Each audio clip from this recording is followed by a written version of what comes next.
अस्सलाम वालेकुम, live with Adil Shahzeb के साथ मैं हूं आपका मेजबान। बलूचिस्तान में जाफर एक्सप्रेस से मगवी मुसाफिरों को बाजियाब कराए अभी एक ही दिन गुजरा था कि दहशतगर्दों ने पुख्तूनख्वा के जिला टांक में पाक फौज के किले पर हमला किया, जिसे सिक्योरिटी फोर्सेज ने नाकाम बनाते हुए 10 खवारिज को हलाक किया। सिक्योरिटी जराये के मुताबिक खुदकुश हमलावर ने खुद को किले के करीब धमाके से उड़ाया। दूसरी जानिब वज़ीर-ए-आज़म शहबाज शरीफ ने काबीना के अरकान के हमरा कोयटा का हंगामी दौरा किया, जहां उन्हें जाफर एक्सप्रेस से यरगमाल बनाने और दहशतगर्दों के खिलाफ कामयाब ऑपरेशन के बारे में ब्रीफिंग दी गई। अमन और अमान के हवाले से कोयटा में होने वाले खुसूसी इजलास से खिताब करते हुए शहबाज शरीफ का कहना था कि जब तक पुख्तूनख्वा और बलूचिस्तान में दहशतगर्दी खत्म नहीं होगी, मुल्क तरक्की नहीं कर सकता। पाकिस्तान अब दूसरे इस तरह के हादसे का मुतहम्मिल नहीं हो सकता। इसके लिए सबको अपना हिस्सा डालना होगा और दहशतगर्दी के मामले पर ऑल पार्टीज कॉन्फ्रेंस बुलाई जाएगी।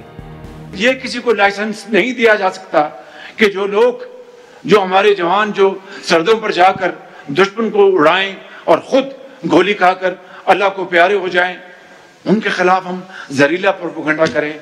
This is not acceptable, this will not be tolerated and we will not tolerate it इंशाअल्लाह। अगर अमन नहीं होगा तो कोई तरक्की और खुशहाली नहीं होगी। पाकिस्तान की तरक्की की दौड़ में पीछे रह गया, मैं इसको तस्लीम करता हूँ। ये वक्त नहीं है, वो हम बैठेंगे इंशाअल्लाह, हम APC भी करेंगे, उसमें बात करेंगे। तहरीक इंसाफ के रहनुमा शिबली फराज ने बलूचिस्तान में दहशतगर्दी के मसले पर ऑल पार्टीज कॉन्फ्रेंस बुलाने का जो शहबाज शरीफ का मुतालबा था, तकरीबन वही बात दोहराई है शिबली फराज के मुताबिक, लेकिन बानी PTI को पैरोल पर रिहा करके APC में लाया जाए। जबकि पीपल्स पार्टी के चेयरमैन बिलावल भुट्टो जरदारी ने दहशतगर्दी के खिलाफ नेशनल एक्शन प्लान 2 बनाने का मुतालबा कर दिया। कौमी असम्बली में आज उन्होंने कहा कि आलमी ताकत दहशतगर्द और पाकिस्तान के दुश्मन हमारी नाइत्तेफाकी का फायदा उठा रहे हैं। हम कम से कम आज ये तय कर दें कि जो तमाम सियासी जमातें इस हॉल में मौजूद हैं, हम ये मान लें कि ये हम सब का दुश्मन वो दहशतगर्द है जो कल के वाकये में मुलव्विस थे और जो कोई दहशतगर्दी का वाकया में मुलव्वस होगा। वज़ीर-ए-आज़म नवाज शरीफ था जब हमने पहली बार नेशनल एक्शन प्लान बनाया।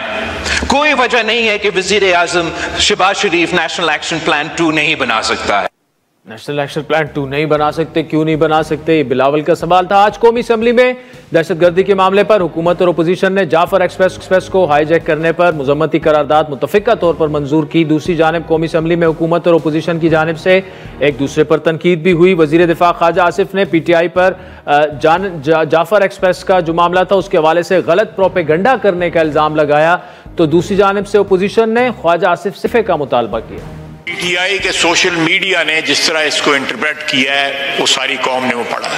फौज की कामयाबी के बजाय कहा गया कि ये दहशतगर्दों ने ये सारे बंदों को खुद छोड़ दिया। दहशतगर्दों के खिलाफ इनकारी हैं जंग लड़ने के लिए, इस्लामाबाद पे हमला करने के लिए हर वक्त तैयार हैं। इक्तदार की जंग लड़ सकते हैं जनाब स्पीकर, लेकिन मुल्क की सालमियत की जंग लड़ने से इनकारी हैं। डिफेंस मिनिस्टर साहब है, हम तवक्को कर रहे थे कि वो को भी बात करेगा, लेकिन उनकी दिल दिमाग पे PTI सवार है, सोशल मीडिया सवार है। आप सुना दे इस पे कितनी दफा उन्होंने बलूचिस्तान का जिक्र किया और इस पे अफसोस का इजहार किया है। उसको सब कुछ जो है ना वो PTI के ऊपर जो वो इल्जाम तराशी करने पे तुला हुआ है। ये सब कुछ तुम्हारी नाली की वजह से हो रहा है। कोई भी इसके अंदर जो है ना एक कोई शर्म और हया होता, आज वो ये कहता कि मैं रिजाइन करता हूँ। हुकूमत की जिम्मेदारी थी कि वो आज बताते। तो नाज़रीन, बलूचिस्तान में इस वक्त क्या सूरत हाल है, आज प्राइम मिनिस्टर का दौरा क्या रहा, क्या वो वापस आ चुके हैं, तफसीली गुफ्तगू करेंगे और उनकी स्पीचेस में और ऐसी क्या बातें हुई, तफसीली गुफ्तगू करेंगे। हमारे साथ मौजूद हैं बलूचिस्तान के प्लानिंग मिनिस्टर ज़हूर बुलेदी साहब, आज उनकी प्राइम मिनिस्टर से मुलाकात भी, और साथ में डॉन न्यूज़ के कॉरेस्पॉन्डेंट अब्दुल्ला ज़हरी भी हमारे साथ मौजूद हैं। जबकि प्रोग्राम के अगले हिस्से में वज़ीर आज़म के कोऑर्डिनेटर राना एहसान अफजल और PTI के सीनियर रहनुमा शौकत यूसुफजई भी हमें ज्वाइन करें। तो नाज़रीन, तफसीली गुफ्तगू करेंगे। हमारे साथ इस वक्त अब्दुल्ला ज़हरी मौजूद हैं, डॉन के कॉरेस्पॉन्डेंट हैं और बलूचिस्तान के सीनियर सियासतदान और प्रोविंशियल मिनिस्टर ज़हूर बुलेदी साहब भी हमारे साथ मौजूद हैं। बुलेदी साहब, आपसे शुरू करना चाहूँगा। प्राइम मिनिस्टर साहब आज आए, पूरा दिन उन्होंने वहाँ पे गुजारा, स्पीच भी वहाँ पे की। एक तो इस वक्त मोराल कैसा है और आपका टेक अवे क्या है? मतलब गिला हमेशा बलूचिस्तान को ये रहता है कि मरकज इतनी तवज्जो नहीं देता। एक बहुत बड़ा सान्या हुआ, जो भी हुआ इट्स वेरी अनफॉर्चुनेट, उसमें मासूम जाने भी गई, लेकिन आखिर में फिर जिस तरह से ऑपरेशन सक्सेसफुली कंक्लूड किया गया, अभी वे फॉरवर्ड आपके ख्याल में क्या है? और जो प्राइम मिनिस्टर ने वहां बातें की, कितनी कन्विंसिंग थी आपके लिए बतौर एक सीनियर सियासतदान और बतौर प्रोविंशियल मिनिस्टर? देखिए, जो ये दहशतगर्दी हुई है, ये तो इंतहाई जो है वो सफाकाना और इसकी मिसाल नहीं मिलती। जहाँ तक प्राइम साहब की जो आज विजिट का हाल है, तो ये है कि प्राइम साहब ने रिजॉल्व दिखाया है कि प्रोविंशियल गवर्नमेंट की हर तरह से मदद की जाएगी जी, और दहशतगर्दी का कलाकमा किया जाएगा, और गवर्नमेंट और लॉ एनफोर्समेंट एजेंसीज अपनी पूरी ताकत से दहशतगर्दों का मुकाबला करेंगे और अर्ज़ पाक से उनको नेस्तनाबूद करेंगे। और बुलेदी साहब, कोई दूसरी ऑपरेशन की तो बात नहीं, उन्होंने ऑल पार्टीज कॉन्फ्रेंस की तो बात की, लेकिन आपको वे फॉरवर्ड क्या लग रहा है कि क्या करना होगा इस सारी चीज को फुल स्टॉप लगाने के लिए? देखें, वे फॉरवर्ड इसका ये हो सकता है कि तमाम पॉलिटिकल पार्टीज मिल बैठे। बलूचिस्तान एक अहम सूबा है और आधा पाकिस्तान है, और आज जो ये जल रहा है, ये जो है ये प्रॉब्लम में है, तो इस पर जो है एक डिलिब्रेशन करें और नेशनल इलेक्शन कोई प्लान बनाएं, और ना सिर्फ उसमें ये देखें कि इसमें इस दहशतगर्दी से कैसे जान छुड़ाई जाए, बल्कि ये भी देखा जाए कि यहाँ पे जो रिजर्वमेंट पाई जाती है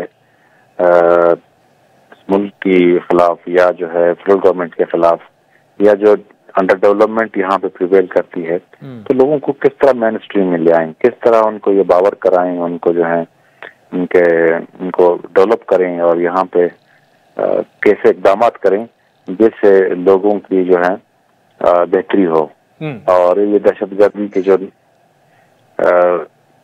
मरकज़ हैं खत्म हो जाए। बुलेदी साहब, आपने रिजल्टमेंट की बात की, लेकिन देखें गवर्नमेंट वहाँ पे आपकी है, तो ये रिजल्टमेंट तो बलूचिस्तान हुकूमत भी ख़त्म कर सकती है। और दूसरी बात ये है कि जो वहाँ पे स्पेशली बलोच नेशनलिस्ट सियासतदान है, जो हमेशा कहते ये हैं कि हमें इलेक्शन हरवा दिया जाता है, लोगों को इंजीनियर तरीके से जिता दिया जाता है, और ये भी एक रिजल्टमेंट वहाँ पर मौजूद है, तो उनको एंगेज करना, ऑन बोर्ड लेना, एपीसी एटलीस्ट प्रोविंशियल लेवल पे करवाना, ये तो प्रोविंशियल गवर्नमेंट कर सकती है ना? देखिए, इसके कई मुहरकात हैं, सिर्फ ये इलेक्शन की तो बात नहीं है।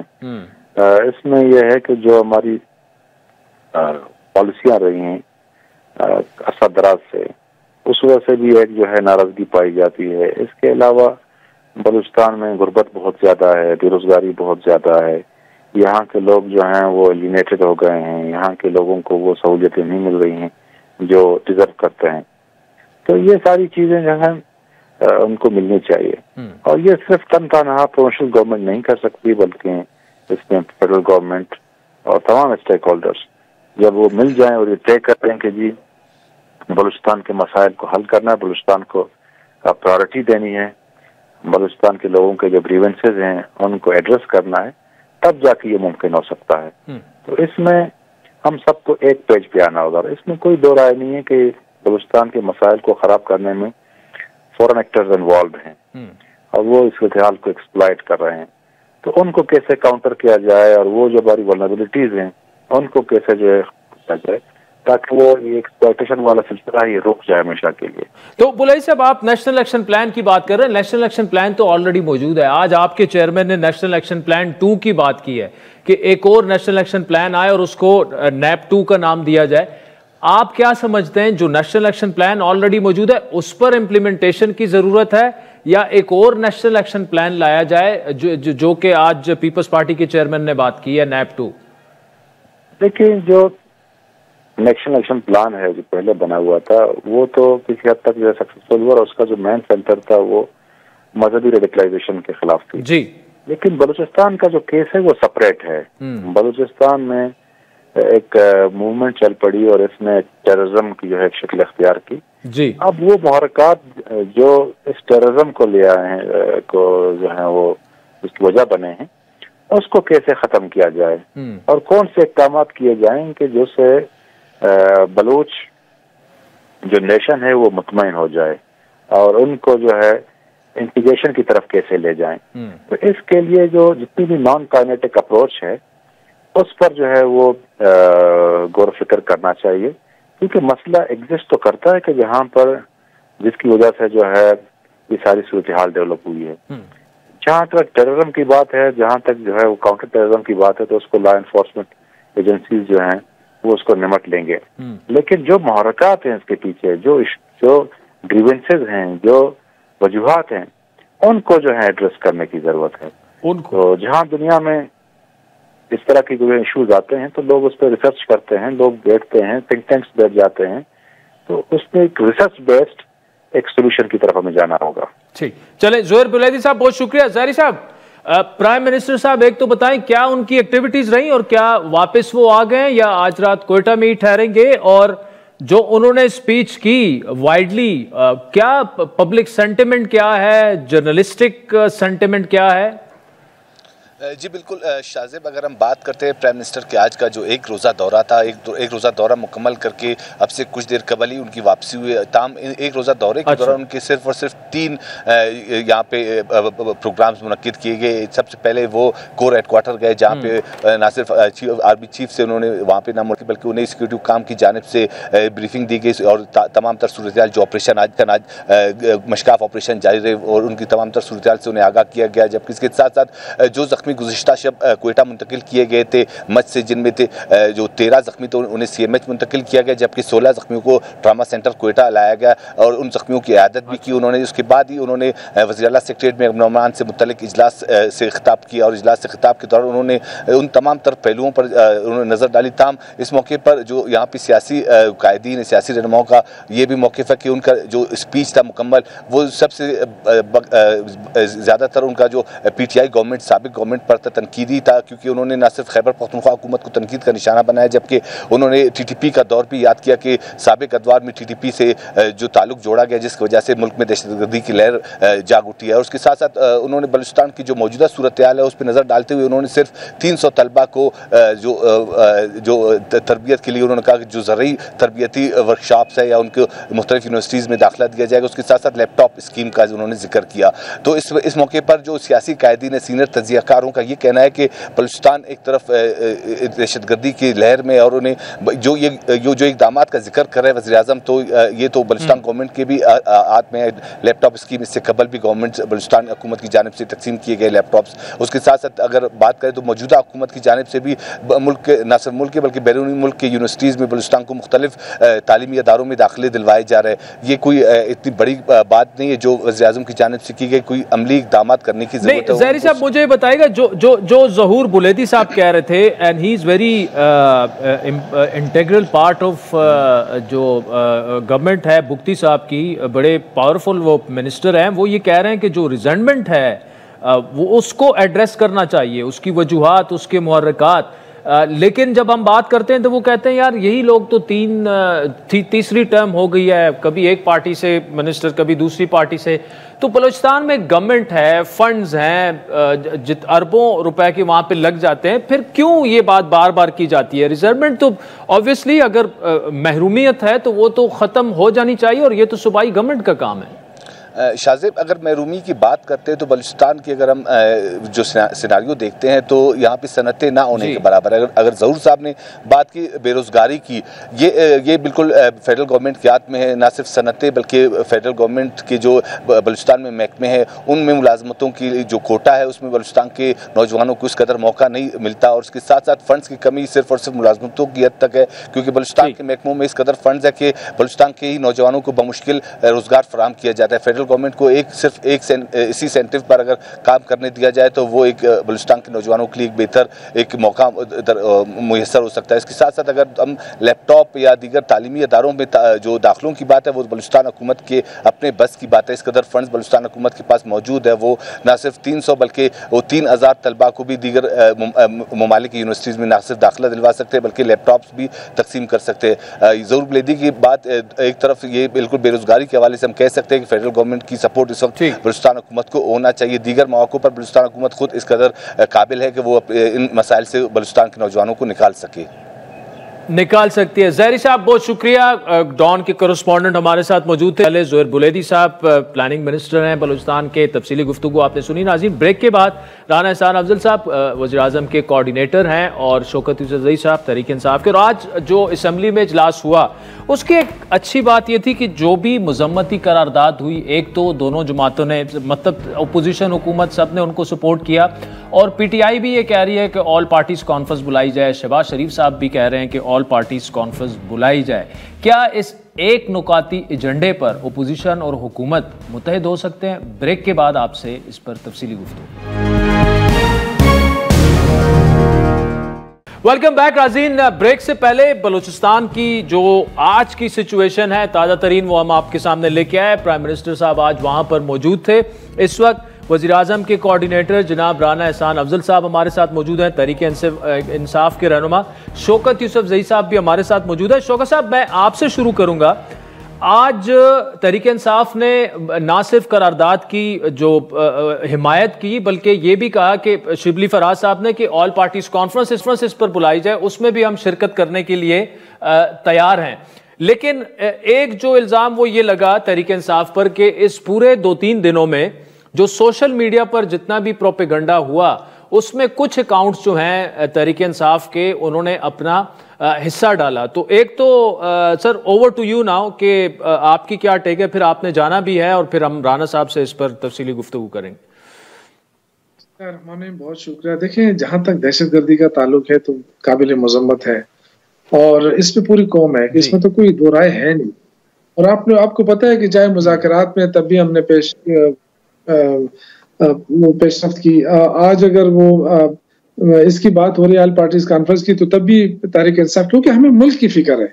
मुल्क जिस तरफ जा रहा है वो इंतहाई खतरनाक सूरत-ए-हाल की जा रही है। उस पर बड़े अफसोस की बात है कि मैं ये इसको वो समझते हैं कि शायद हम पे तनकीद जो है ये मुल्क दुश्मनी है।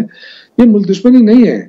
आपका वजीर दाखिला इस काबिल नहीं है कि वो इस चीजों को संभाले। उसको छोड़े, क्रिकेट शिरकट खेले, कहीं वॉलीबॉल शलीबॉल खेले, ये काम उनका नहीं है। इस वक्त जो मुल्क में दहशतगर्दी की आग लगी हुई है, खैबर पख्तूनख्वा मुतासिर है, बलूचिस्तान मुतासिर है। ये वाकया अगर खैबर पख्तूनख्वा में होता तो आज गवर्नर लग जाता है। कहते कि जी सूबाई हुकूमत नाकाम हो गई है, लेकिन आपने सुना कि किसी ने ये नहीं कहा कि बलूचिस्तान नाकाम हो गई है, क्योंकि दहशतगर्दी है ना। तभी थोड़ा अपने आंखों से थोड़ा पर्दा हटा दे। इस पे कोई हम पॉइंट स्कोरिंग नहीं करना चाहते। अगर किसी ने तनकीद की है तो वो इसलिए की है कि वफाकी हुकूमत इस चीज को फोकस नहीं कर रही। आपको पता है कि दहशतगर्दी कहाँ से हो रही है, तो उस पर क्यों नहीं एक्शन लिया जा रहा है, क्यों नहीं उस पर पेशरफ्त हो रही है। कितनी दफा आपका वजीर खारजा काबल गया है, कितनी दफा उन्होंने राब्ता किया है, एहतजाज किया है, क्या पॉलिसी दी है इस मुल्क को।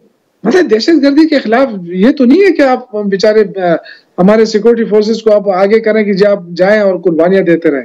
इसमें तो कोई शक नहीं है कि उनके जो रोल रहा है ये इसमें मैं उनको खिराज तहसीन पेश करता हूँ अपनी फौज को, जवानों को, जिन्होंने इतना बड़ा रिस्क लिया और इतना बड़ा ऑपरेशन किया। लेकिन इसकी देखें पॉलिसी होनी चाहिए।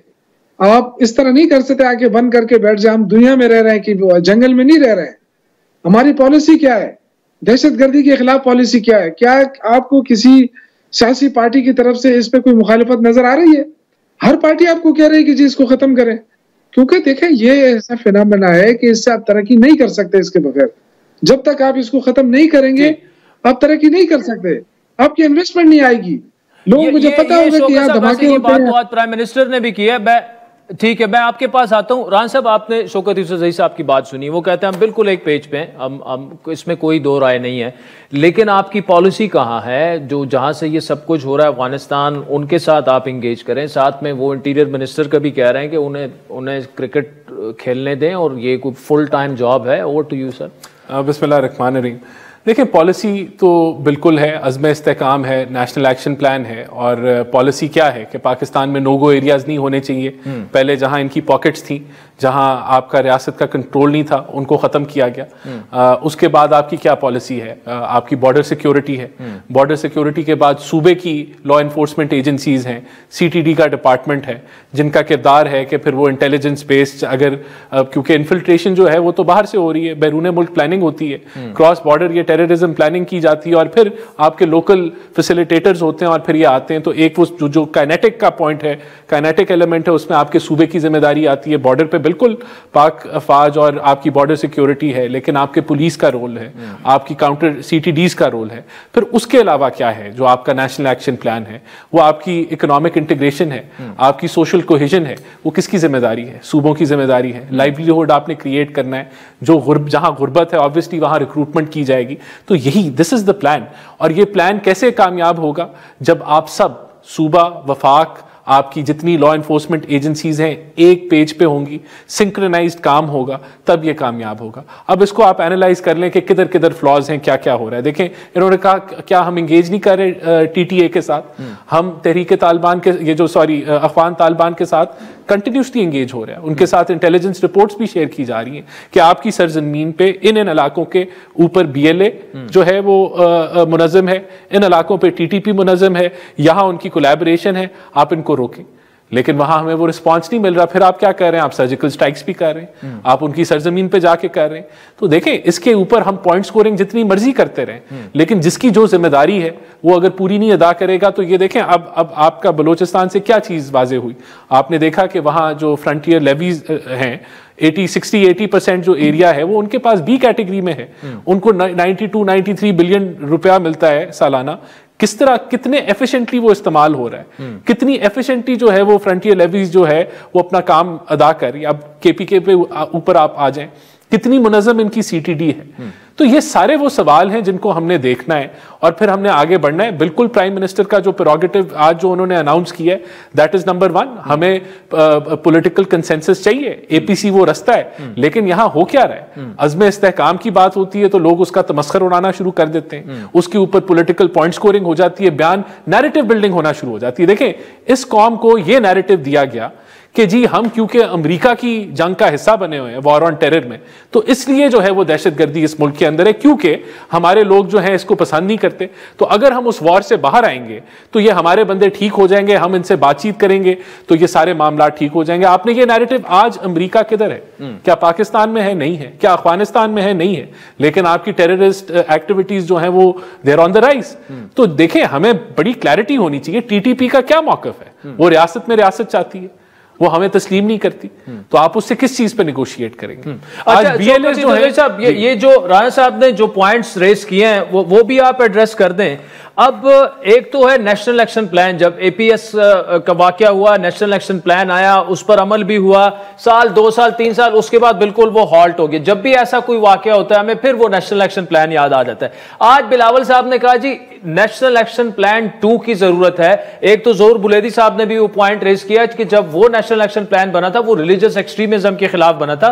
बलूचिस्तान में इंसर्जेंसी का जो नेचर है वो बिल्कुल डिफरेंट है। KP में शायद वो थोड़ा सा उसमें एक रिलीजियस एक्सट्रीमिज्म वाला मामला आ जाता है। आपकी क्या टेक है? क्या नेशनल एक्शन प्लान मौजूदा जो है उसी पर अमल दरामद होना चाहिए या APC होनी चाहिए और एक और नेशनल एक्शन प्लान लाना चाहिए?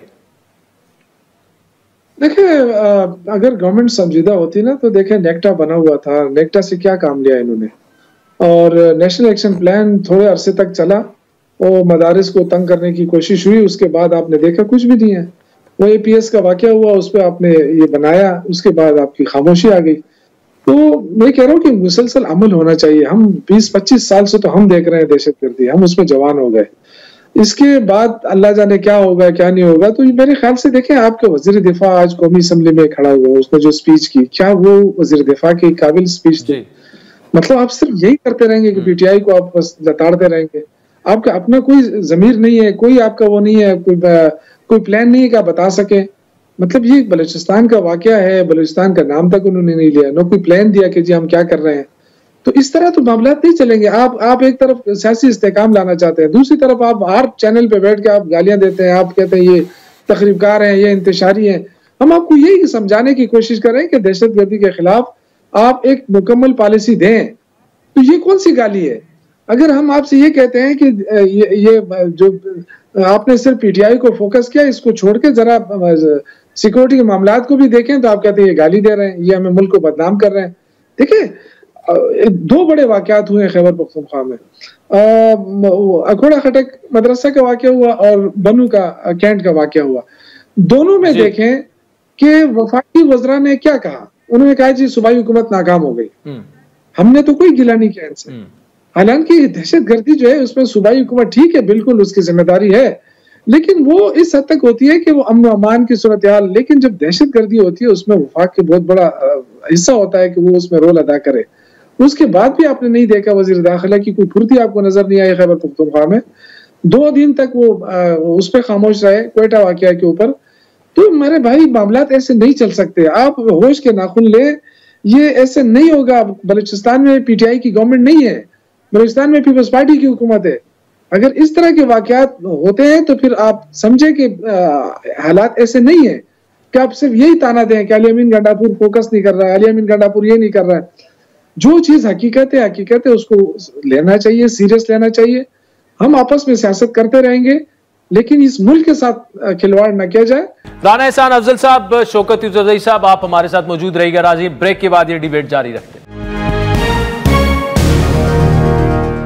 Welcome back. राजीन, वज़ीर आज़म के कोऑर्डिनेटर राना एहसान अफजल और पीटीआई के सीनियर रहनुमा शौकत यूसुफजई साहब हमारे साथ मौजूद हैं। शौकत साहब, आप एपीसी में तो आ रहे हैं ना? एपीसी अगर prime minister all parties conference बुलाएं एक नुकाती एजेंडे पर, तहरीक इंसाफ उसमें शिरकत कर रही है ना? ख्याल से शिरकत करनी चाहिए, मेरा जाती राय है, बिल्कुल करनी चाहिए। इसलिए कि देखें, मैं आपसे आगे कि सिर्फ हुकूमत ये जो है ना, कभी पानी के ऊपर सूबों को तंग करे, कभी वसाइल के ऊपर सूबों को तंग करे। अब हमारे ये हमें ताने तो देते हैं ना, हम सीटीडी है, फला 2000 अरब रुपए जो है हमारे दबाए हुए वफाक में क्यों नहीं दे रही है? वफाकी हुकूमत को देना चाहिए इस वक्त।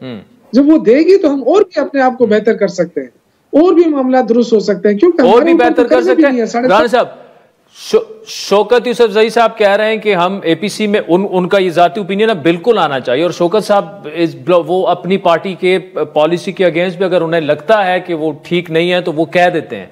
अब आप अब प्राइम मिनिस्टर ने तो कह दिया एपीसी इस पर बुलानी चाहिए और जल्द अज जल्द बुलानी भी चाहिए, वो ऑन बोर्ड होने के लिए तैयार है। लेकिन ग्रीवेंसेज हैं, बलूचिस्तान के मिनिस्टर को भी आपने सुना, शौकत साहब को भी आपने सुना, कुछ फेडरल से ग्रीवेंसेज भी हैं, वो भी तो एड्रेस होने चाहिए। तो वफाक बिल्कुल कोई अपना दरवाजा बंद करके नहीं बैठा। देखें, इन्होंने 2000 अरब की बात की कि केपीके के पेंडिंग है। क्या जब पीटीआई की हुकूमत थी उन्होंने क्लियर कर दिए थे? तो जो चीजें जो वो खुद नहीं कर सके वो आज वो कह रहे हैं, और ये सारा it is to be decided and concluded. देखें, वफाक अपनी जिम्मेदारी अदा करने के लिए बिल्कुल कर भी रहा है और तैयार भी है अगर कोई कहीं डिमांड ज्यादा है। अब देखें आप, हमारा गवादर जो है वो वफाक के एम्बिट में आता है, उसके ऊपर पैसा लग रहा है, उसके ऊपर डेवलपमेंट हो रही है, उसके ऊपर आपने फॉरेन इन्वेस्टमेंट लेके आए हैं, बॉर्डर सिक्योरिटी वो कर रही है। जहां अभी आपने ये खुरम में देखा कि वफाक ने अपना रोल अदा किया, वहाँ जो है वो हेल्थ के मामला थे तो चीज़ें पहुँचाई, दवाइयाँ पहुँचाई, खुराक पहुँचाई। तो वो देखें, वफाक तो इस पर सियासत नहीं करना चाहता। देखें, जब आप ये ओवरऑल जब आप ये बयानिए बनाते हैं जो आप आज बना रहे हैं कि जी क्योंकि ये नुमाइंदा हुकूमत नहीं है, तो क्या केपीके में आप नुमाइंदा हुकूमत नहीं है 11 सालों से? क्या आपकी कारकर्दगी है? देखें सवाल, और ये नहीं कि बलोचिस्तान का नहीं पूछा जा रहा। मैं तो कहा, मैंने लेवीज की बात की कि वहां जो है वो फ्रंटियर लेवीज का जो है वो किरदार है, उसको और वो पैसे दोबारा देखने की जरूरत है। उधर एफिशिएंसी लाने की जरूरत है कि बी एरिया ही रहने देना है या ए पे आपने कन्वर्ट करना है। ये सारी डिबेट होनी चाहिए। हमें हर एक को कटहरे में खड़ा करना है, लेकिन बिल्कुल हमें सिंक्रोनाइजेशन के साथ काम करने की जरूरत है। हमें मिलकर इसके ऊपर एक, और फिर जब आप बैठ जाए, अगर इंशाल्लाह एपीसी होती है, उसके बाद फिर दहशतगर्दी पे सियासत नहीं होनी चाहिए। अब एक सूबे का जो है वजीर आला कहे कि मैंने जाके तालिबान से बात करनी है। भाई आपको अगर कोई लग रहा है कि बातचीत में कोई कमी पेशी है, आप अपनी इनपुट दें, आप प्राइम मिनिस्टर को दें, आप उनसे मिलें, आप फॉरेन मिनिस्टर को दें, आप इंटीरियर मिनिस्टर को दें, आप कहें कि यहाँ इन चीजों को आप दूर करिए, हम दूर कर लेंगे। लेकिन आप उसके ऊपर अपनी सियासत करें, आप पॉइंट स्कोरिंग, ये नहीं होना चाहिए। और मैं इस डिबेट में नहीं पढ़ना चाहता कि मैं कहूं जी ये करें, जो मैंने जिक्र कर दिया, जो नैरेटिव बिल्डिंग की जाती है, आज नैरेटिव बिल्डिंग एक होनी चाहिए कि हमने दहशतगर्दियों की कमर तोड़नी है, हमने उसका खात्मा करना है। नैरेटिव बिल्डिंग ये होनी चाहिए कि जहां रोजगार नहीं है वहां सूबाई हुकूमत रोजगार पैदा करे, जहां हमारा रोल है हमें पता है, हम वहां सपोर्ट करेंगे। जहां हेल्थ की फैसिलिटीज देनी है, जहां आपने ये महरूमियां दूर करनी है, वहां सूबे अपना प्लान लेके आए और बताएं वफाक को कि ये हम कर सकते हैं, इतने में हमें मदद करनी है, तो बैठ जाएंगे। ये डिबेट होनी चाहिए। राना एहसान अफजल साहब, ठीक है, शौकत यूसुफजई साहब, बहुत शुक्रिया। नाज़रीन, एक चीज तो कम से कम देखें, पार्टीज कॉन्फ्रेंस प्राइम मिनिस्टर साहब ने कहा आ रही है, शौकत यूसुफजई साहब ने कहा बिल्कुल पीटीआई को उसमें शिरकत करनी चाहिए। ग्रीवेंसेस जो भी हैं, राना साहब ने कहा विफाक ने अपने दरवाजे बंद नहीं किए, जो भी इनकी बात है, जो भी टीटीपी से टीटीए से जो भी बातचीत है, अगर कोई ग्रीवेंसेस हैं, कोई इन्होंने इनपुट देना है, बिल्कुल वो आए, प्राइम मिनिस्टर से भी मिले, वो चीफ मिनिस्टर है, प्राइम मिनिस्टर से भी मिले, इंटीरियर मिनिस्टर से भी मिले। तो कम से कम इनकरेजिंग ये है कि एक बहुत बड़ा सान्य हुआ, वाक़या हुआ, लेकिन जो सियासी जमातें हैं उन्होंने कुछ थोड़ा बहुत आज मेजोरिटी का मुजाहरा किया। तो ये होपफुली कि आइंदा 2-3 दिनों में इस पर मजीद काम होगा, एपीसी भी आएगी और एक छत के नीचे पाकिस्तान की सारी सियासी जमातें बैठकर ये जो दहशतगर्दी का मैनेज है उसका हल ढूंढने की कोशिश करेंगे। वक्त हुए चाहता है एक ब्रेक का, जिसके बाद आपसे दोबारा मुलाकात होगी। वेलकम बैक नाज़रीन। अमेरिका और यूक्रेन के दरमियान यूक्रेन रशिया जंग के मुजव्वज़ा, जो उनकी मुजव्वज़ा जंगबंदी है, उस पर रशिया ने तहफ़्फ़ुज़ात का इज़हार किया है। इस हवाले से रशियन सदर व्लादिमीर पुतिन का मौक़िफ़ तो सामने नहीं आया, लेकिन उनके मुआविन यूरी युशकोव ने 30 रोज तक जंगबंदी के मुआहदे को तनकीद का निशाना बनाते हुए कहा कि इससे यूक्रेन की अफवाज को दोबारा मोहलत मिलेगी कि वो रीग्रुप हों और सब कुछ। और उशकोव का यह भी कहना है कि 30 रोज़ा जंगबंदी का मंसूबा अमेरिका की तरफ से तजवीज़ किया गया था और यूक्रेन ने उसूली तौर पर उसे कबूल किया था। मॉस्को के लिए मौजूदा शिकल में ये मुआहदा कबूल करना मुमकिन नहीं है। इस तजवीज़ से रशिया को कुछ नहीं मिलेगा उनके बकौल, जबकि यूक्रेन की अफवाज को मैदान जंग में रिलीफ जरूर मिलेगा। उनके बकौल उन्हें लगता है कि दस्तावेज में जल्दबाजी का किरदार उन्हें लग रहा है। इस पर काम करना, सोचना और अपने मौकिफ को भी मद्देनजर रखना जरूरी होगा। ये सिर्फ यूक्रेन के नुक्ते नजर का खाका पेश करता है। उनके बयानात ऐसे वक्त में सामने आए हैं जब अमेरिका के कौमी सलामती के मुशीर माइक वॉल्ट्ज समेत अमरीकी हुक्काम इस वक्त मॉस्को में मौजूद हैं। और ओशाकोव ने मजीद कहा कि अमरीकी कौमी सलामती के मुशीर जो है माइक वॉल्ट्ज, उनको जंगबंदी पर रूस की शराइत उन्होंने पेश की हैं, लेकिन ये शराइत अभी तक मीडिया पर सामने नहीं आई। रॉयटर्स के मुताबिक रशिया की जो शराइत हैं उन मुतालबात से मिलती जुलती हैं जो इससे पहले यूक्रेन, अमरीका और नेटो को पेश की गई थी, जिनमें यूक्रेन के लिए नेटो की रुकनीत ना देने, यूक्रेन में गैर मुल्की फौजियों की तैनाती ना करने का मुआहदा शामिल था। दूसरी जानिब प्रेसिडेंट ट्रंप ने गुज़श्ता रोज़ व्लादिमीर पुतिन से उन्होंने बात की और उन्होंने ये कहा कि अगर मॉस्को ने यूक्रेन जंग में जंगबंदी के मुआहदे से इनकार किया तो तबाहकुन पाबंदियां भी लग सकती हैं। हम रशिया के लिए बहुत अच्छा काम भी कर सकते हैं, बुरा भी कर सकते हैं, लेकिन वो कहते हैं वो तबाहकुन सूरत हाल की तरफ नहीं जाना चाहते क्योंकि वो अमन देखना चाहते हैं और वो ये भी समझते हैं कि शायद वो कुछ करने के करीब पहुंच चुके हैं। It's up to Russia now. We've had a good relationship with both parties, actually, and we'll see. We'll be knowing people are going to Russia right now as we speak, and hopefully we can get a ceasefire from Russia. And if we do, आपको याद दिलाते चलें कि गुज़श्ता रोज Saudi अरब की सालसी में America और Ukraine के दरमियान होने वाले मुज़ाकरात के बाद यूक्रेन रशिया के साथ 30 रोज़ा जंगबंदी पर मुतफिक हो गया था, जिसके बाद ट्रंप एडमिनिस्ट्रेशन ने यूक्रेन के लिए फौजी इमदाद और इंटेलिजेंस के तबादले की हालिया मुअत्तली खत्म करने का ऐलान किया था। डोनाल्ड ट्रंप इस जंग के खात्मे में क्या कामयाब हो सकेंगे? यूरोप इस वक्त क्या सोच रहा है? और अगर ये जंग इस तरह से जारी रही तो उसकी क्या इंप्लीकेशंस हो सकती हैं? इस वक्त हमारे साथ मौजूद है party school of global studies के डॉक्टर आदिल नजम साहब। डॉक्टर साहब, thank you so much for joining अस।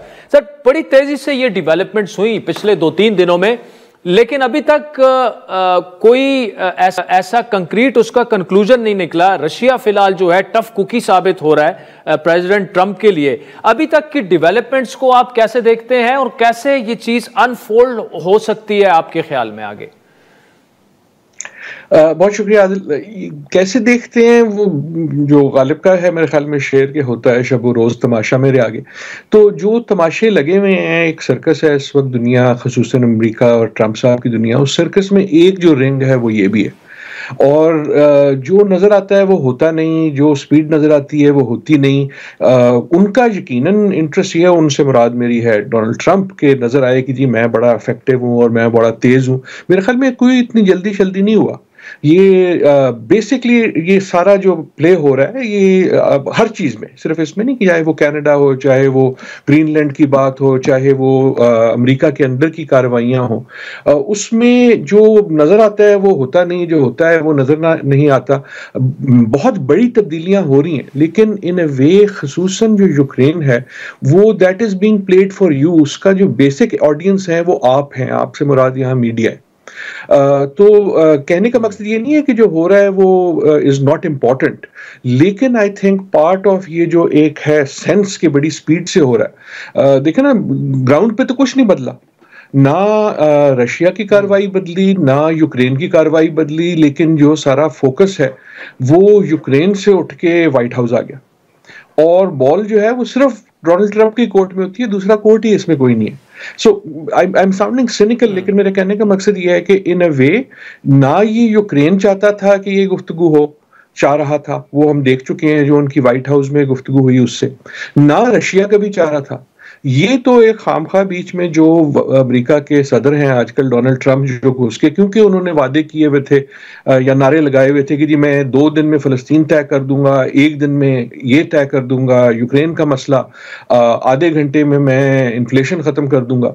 तो पार्ट ऑफ दैट थिएटर जो अमेरिका का अंदरूनी पॉलिटिकल थिएटर है, उसकी वजह से, क्योंकि वो अमेरिका है तो सारी दुनिया को ऊपर हुआ है। बॉटम लाइन मेरे ख्याल में ये है कि इन अ वे शायद अगर ज़ेलेंस्की ने एग्री कर लिया था ये सीज़फायर की बात, तो वो मोस्टली जो ट्रंप की बुलिंग थी उसके सिलसिले में किया था, क्योंकि उसके बाद उनके लिए कीमत बड़ी थी, क्योंकि उन पे वो जो थी पाबंदियां उन्होंने और लगा दी कि हम हथियार नहीं भेजेंगे, और पार्टली उन्होंने इसलिए किया था कि ही काइंड ऑफ न्यू कि ये रशिया नहीं करेगा, और अब जो है वो रशिया भी डिफिकल्ट टू गेट प्ले कर रहा है।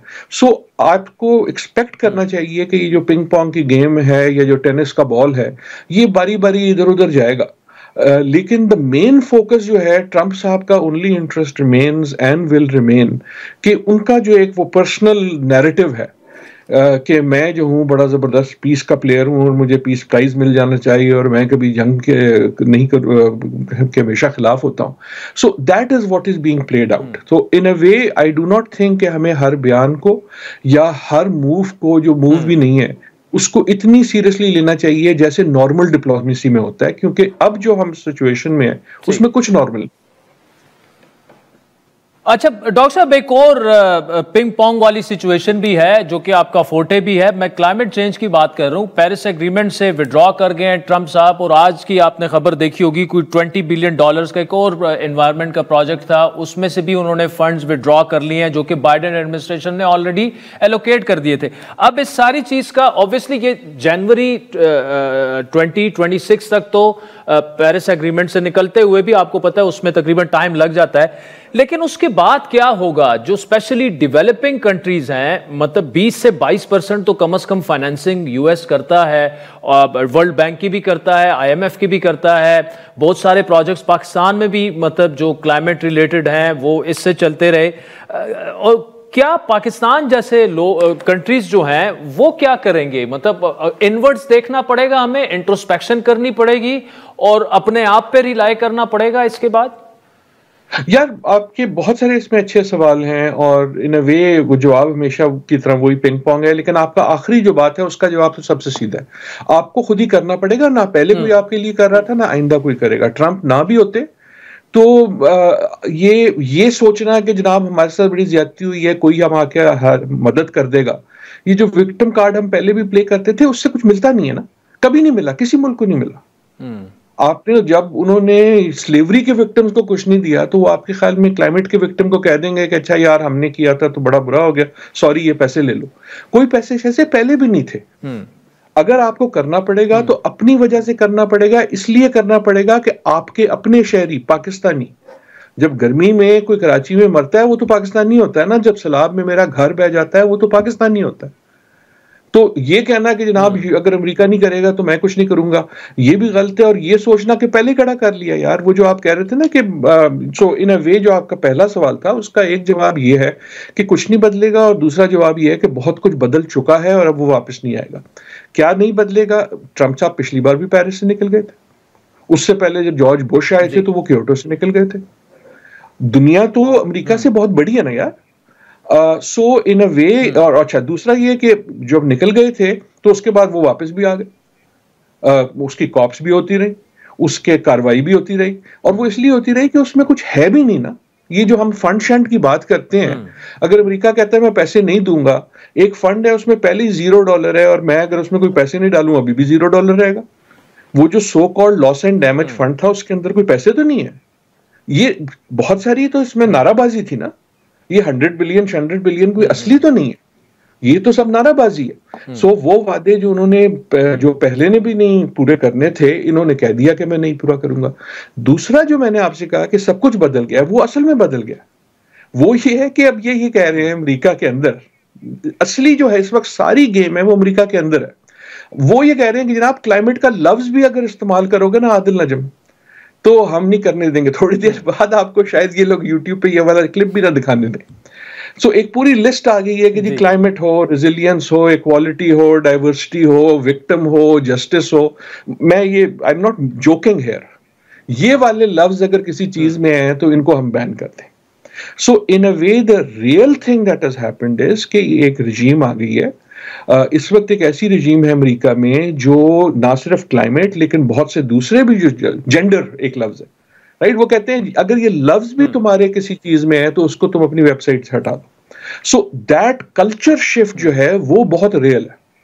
अब असली मसला ये नहीं है कि अमेरिका को पहले बहुत पैसे देता था, नहीं देता था यार, नहीं सीरियसली नहीं देता था, पूरी दुनिया में नहीं देता था। रोना ही ये था ना कि नहीं देता था, लेकिन दूसरे भी ज्यादा नहीं देते थे Europe. Now the real issue, जो हाई पॉलिटिक्स का इशू, वो ये है कि यूरोप क्या करेगा, बाकी दुनिया के ममालिक क्या करेंगे।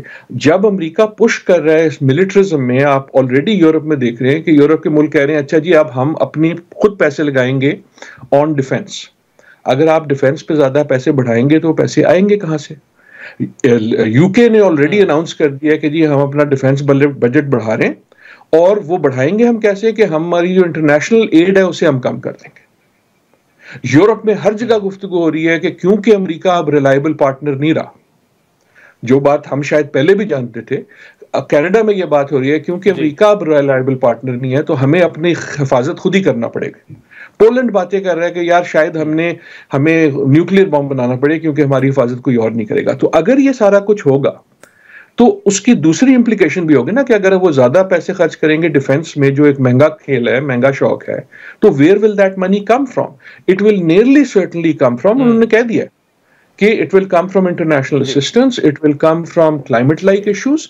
सो पाकिस्तान जैसे मुल्कों के लिए ये जो पूरी दुनिया में ट्रेंड है कि नेशनलिज्म का और इनवर्ड जाने का, उसका इम्पैक्ट ये है कि हम पहले कहते थे कि उनकी हिपोक्रेसी है, वो कुछ ज्यादा करते नहीं है, लेकिन जो स्पेस फॉर इंटरनेशनल कोऑपरेशन है वो सुकड़ रही है and it might go to very near zero. Doctor Adil Najam, thank you so much for joining us. नाज़रीन, आज के प्रोग्राम पर फीडबैक जरूर दीजिएगा। हमारा ट्विटर हैंडल है @आदिल शाज़ेब। इजाजत दीजिए, खुदा हाफिज़।